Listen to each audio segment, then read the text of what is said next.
कैसे आप? I hope अच्छे होंगे, एग्जामिनेशन की प्रिपरेशन आपकी अच्छी चल रही होगी। चलिए, आपके एग्जामिनेशन पॉइंट ऑफ व्यू से एक चैप्टर, आज हम नया चैप्टर लेके आपके सामने आए हैं, मनी ना। चलिए समझते हैं इसके बारे में, मनी क्या है। मनी चैप्टर के बारे में समझते हैं भाई कि भाई ये क्या है ना। और आज इस वीडियो में मनी से रिलेटेड कुछ इंपॉर्टेंट टर्म्स आपको बताएंगे। वो टर्म्स आपके एग्जामिनेशन पॉइंट ऑफ व्यू से बहुत जरूरी है, क्योंकि जितने भी सैंपल पेपर्स वगैरह हैं, जितने भी ओल्ड ईयर के पेपर हैं, उसमें कहीं ना कहीं ये टॉपिक आपसे पूछा जा रहा है ना। आज चलिए इसको बताते हैं। चलिए देखिए, तो मनी क्या है?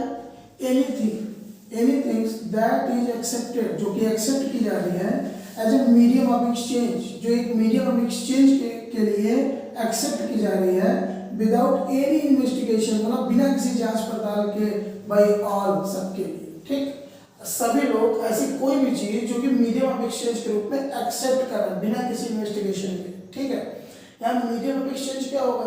देखिए, मीडियम मतलब क्या होता है? माध्यम या मोड।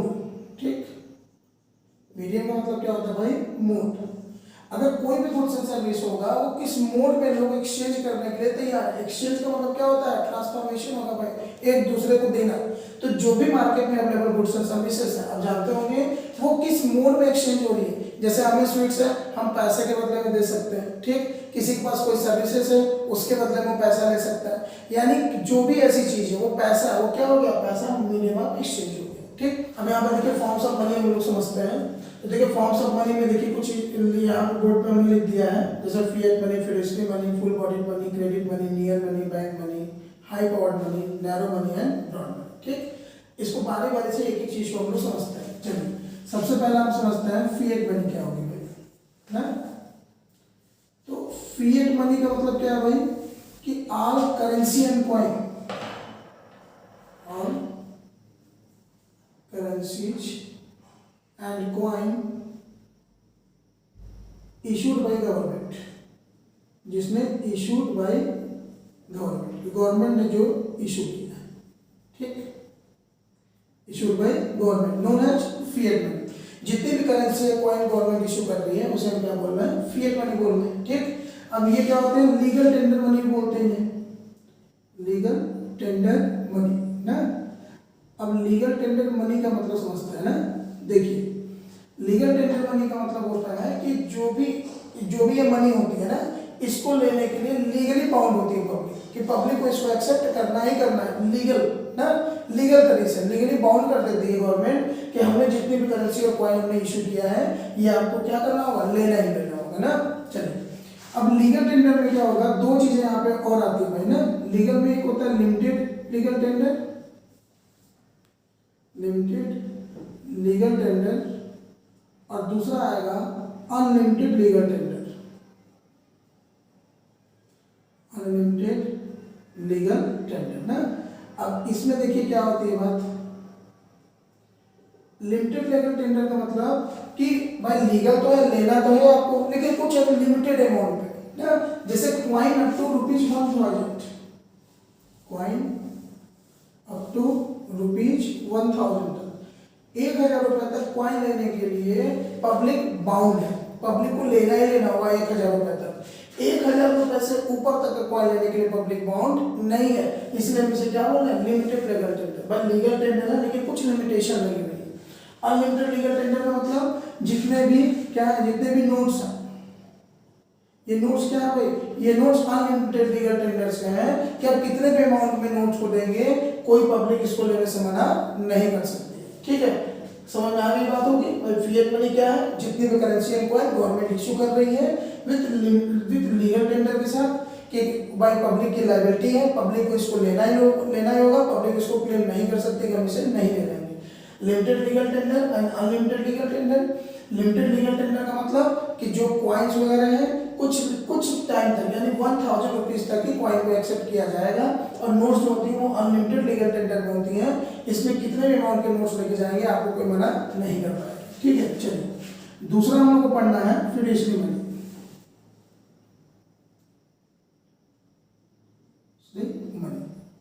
ठीक है, अब ये कौन सी मनी होती है भाई? ये मनी है, लेकिन कैसे? By mutual understanding, mutual understanding. ठीक, अंडरस्टैंडिंग सपोज जैसे आप ले लीजिए बिल्स ऑफ एक्सचेंज,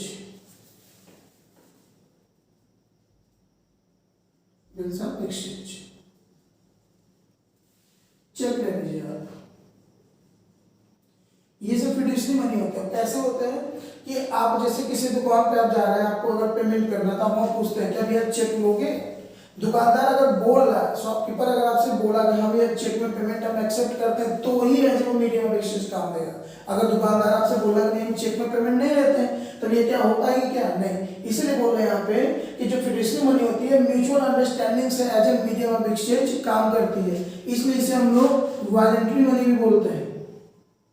याद रखिएगा, वॉलंटरी मनी या ऑप्शनल मनी, इसे हम वॉलंटरी मनी भी बोलते हैं और ऑप्शनल मनी भी बोलते हैं। वॉलंटरी का मतलब क्या होता है, ऐच्छिक, कंपल्सरी नहीं है, मानने के ऊपर है। अगर दोनों पार्टी मान रही है, दोनों लोग मान रहे हैं, देने वाला भी और लेने वाला भी, तो as a medium of exchange वो काम करेगी, और अगर नहीं मान रहे तो मीडियम ऑफ एक्सचेंज काम नहीं करेगी। चलिए नेक्स्ट देखते हैं, फुल बॉडी मनी ना। अब फुल बॉडी मनी क्या होती है, देखिए कोई भी मनी होती है ना, उसको बनाने में कोई ना कोई पेपर हो गया या कोई ना कोई मेटल यूज होता है, ठीक। तो जो मेटल यूज होता है उसको बोलते हैं कमोडिटी वैल्यू, और जितने की वो वैल्यू होती है उसको बोलते हैं मनी वैल्यू, ठीक। अब जैसे अगर हम मान लीजिए 10 रुपीज का कॉइन की बात हम करते हैं ना, 10 रुपए का जो कॉइन है, तो इसकी मनी वैल्यू क्या है, money value is equal to ₹10, ठीक। और इसको बनाने में जो मेटल लगा है उसकी कीमत मान लीजिए, तो उसको क्या बोलेंगे, कमोडिटी वैल्यू, ठीक है। तो मनी वैल्यू क्या हो गई, जितना उसकी मार्केट में वैल्यू है वो मनी वैल्यू हो गई, और जितना उसको बनाने में मेटल यूज होगा वो क्या हो गई, कमोडिटी वैल्यू, ठीक। तो फुल बॉडी मनी क्या होगी कि जो हमारी मनी वैल्यू है, जो हमारी मनी वैल्यू है वो एग्जैक्टली इक्वल होगी किसके, कमोडिटी वैल्यू की, ठीक। फुल बॉडी मनी क्या होगी कि जो उसकी मनी वैल्यू है, मनी वैल्यू आप समझ रहे क्या होती है, और जो उसकी कमोडिटी वैल्यू, कमोडिटी वैल्यू आप समझ रहे कि जितना उसको बनाने में कॉस्ट आई है वो दोनों क्या होगा, इक्वल हो गए, तो फुल बॉडी मनी हो गई। और अगर मनी वैल्यू जो है वो क्या है, ग्रेटर देन कमोडिटी वैल्यू, यानी जो मनी वैल्यू है वो कमोडिटी वैल्यू से क्या हो जाए, ज्यादा हो जाए, तो उसे क्या बोलते हैं, credit money.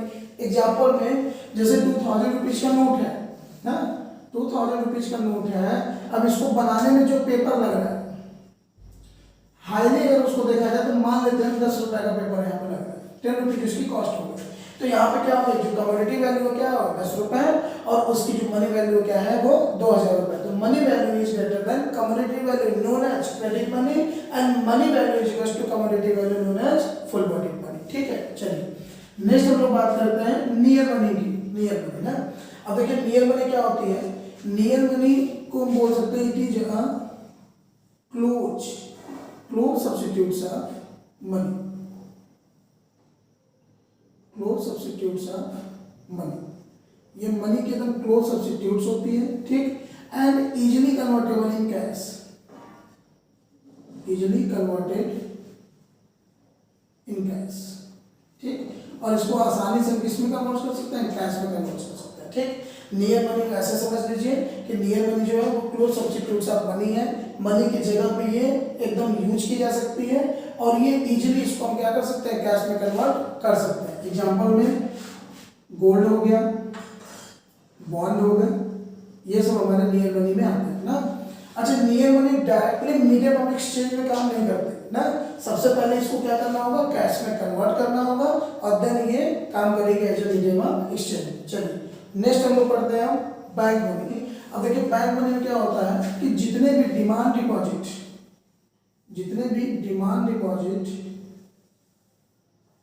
Demand deposits of public के जितने भी डिमांड डिपॉजिट हैं विद इन कॉमर्शियल बैंक,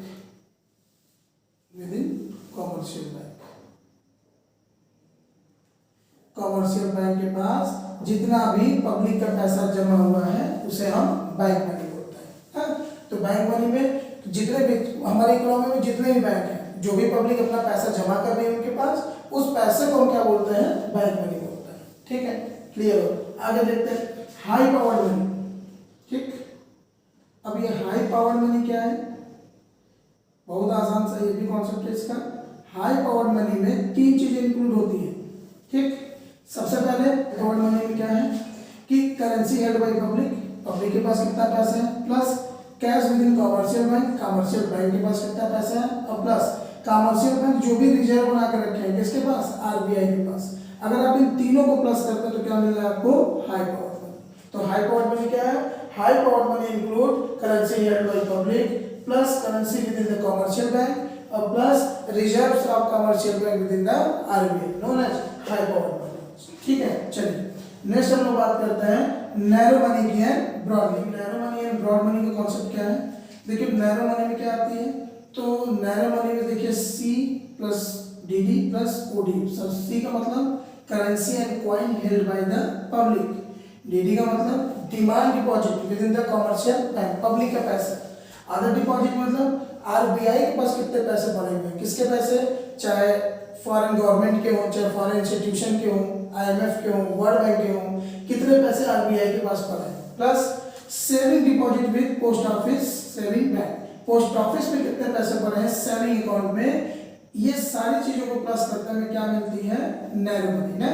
अब नैरो मनी में देखिए M1 और M2, ये M1 और M2 हमारे क्या होते हैं, नैरो मनी होते हैं, और M1 M2 में क्या आते हैं ये यहाँ पे बताइए। ठीक, चलिए ब्रॉड मनी में देखिए, ब्रॉड मनी क्या है, ये एक ब्रॉड कॉन्सेप्ट है। ब्रॉड कॉन्सेप्ट में मतलब मनी सप्लाई को ये बताता है कि हमारे यहाँ टोटल मनी कितनी है ना।